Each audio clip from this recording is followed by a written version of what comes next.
Доброго времени суток, уважаемые друзья-подписчики. Приветствую вас на канале Простая медицина. Сегодня решил записать видеообращение. Прошу прощения, то, что давно не выкладывал видео. Были семейные обстоятельства, по которым я не мог это делать. Сегодня решил записать видео, скажем так, непроизвольного формата, не как обычно, а такое прям бомбящее прям видео, потому что, есть в нашей стране это происходит. Вот, в чем суть до дела. Ездил домой, заболел у меня сын, вот, и пришлось сходить в аптеку, купить кое-какие лекарства. Захожу в аптеку, стою в очереди, и молодая мамочка на кассе просит фармацевта, не фармацевта, а аптекаря, в чем разница, я объясню чуть попозже. Просит аптекаря: продайте мне какое-нибудь лекарство от кашля. Мы с вами разбираем цикл видео кашель, что его вызывает, как с ним бороться, для чего я все это делаю, чтобы не было вот таких вот ситуаций. Вот. Почему у меня очень сильно начинает пригорать вот от этой фразы «что-нибудь от кашля». И вообще вот эта вот фраза «какой-нибудь препарат», «поставьте что-нибудь». То есть, это очень сильно дезориентирует и очень сильно начинает злить. То есть, это показывает вашу, скажем так, я не буду даже, как сказать, преуменьшать. Вот. Потому что вы показываете свою глупость. Иначе я это назвать не могу. Вы ребенку покупаете препарат, какой-нибудь препарат от кашля. Вы не знаете, какой у ребенка кашель, чем он вызван, где находится воспаление. И вы приходите к аптекарю и просите что-нибудь от кашля. То есть аптекарь вам продаст, именно аптекарь вам продаст этот препарат какой-нибудь от кашля. Но то, что он подойдет вашему ребенку или вам, если вы заболели, это далеко не факт. И вы усугубите только ситуацию и сделаете себе хуже. Поэтому не нужно этого делать.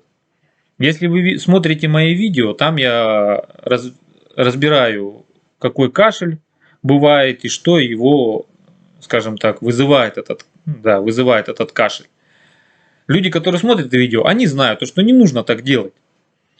Болезни бывают разные, кашель вызывают разные заболевания, и поэтому препараты тоже будут разные, в зависимости от заболевания. Поэтому вы показываете, еще раз говорю, вы показываете свою глупость и незнание самого элементарного, когда приходите к аптекарю и просите что-нибудь от кашля.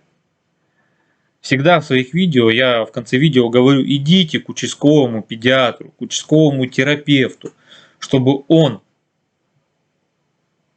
выяснил причину вашего кашля, какое заболевание его вызывает, и назначил вам нужные, необходимые и правильные препараты. Но еще больше начинает пригорать, когда аптекарь продает лекарство какое-нибудь от кашля. Почему аптекарь, а не фармацевт?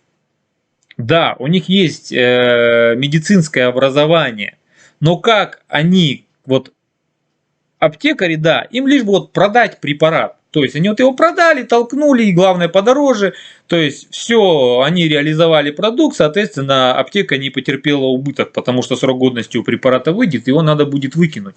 Аптекарь, да, продаст какой-нибудь препарат от кашля.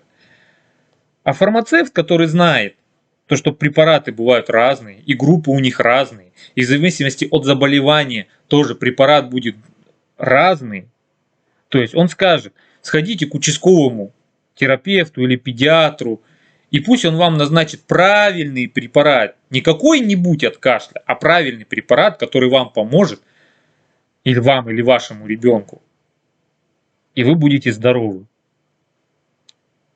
Надеюсь, вы меня прекрасно понимаете, особенно те, кто смотрит мои видео. В дальнейшем так делать не будут. Особенно я надеюсь, что это видео посмотрят так называемые аптекари, и будут более лучше относиться к потребителю. Не будут продавать какой-нибудь препарат от кашля, который не поможет, а наоборот навредит. Благодарю вас за внимание. Прошу прощения за взрыв эмоций, скажем так. Вот, ну, это правда. В стране это есть, в стране это присутствует. Незнание элементарных вещей. И, к сожалению, я это ежедневно наблюдаю, особенно когда приходишь в аптеку. Поэтому смотрите мои видео, подписывайтесь на канал, где мы дальше будем разбирать заболевания различные, чтобы вы знали, самое элементарное знали, как с этим бороться. Вот, я не забыл. Цикл от кашля продолжается. Следующее видео будет про пневмонии. Разберем с вами, что делать, как с ними бороться в домашних условиях, что необходимо делать до прихода терапевта или педиатра. Вот. Надеюсь, мои видео вам помогают. Подписывайтесь на канал. Ставьте ваши лайки, пишите комментарии. По возможности надеюсь, буду отвечать на ваши комментарии. Делитесь этим видео, потому что, ну, это сугубо, надеюсь, что я рассуждаю правильно, это сугубо мое мнение, но думаю, оно верно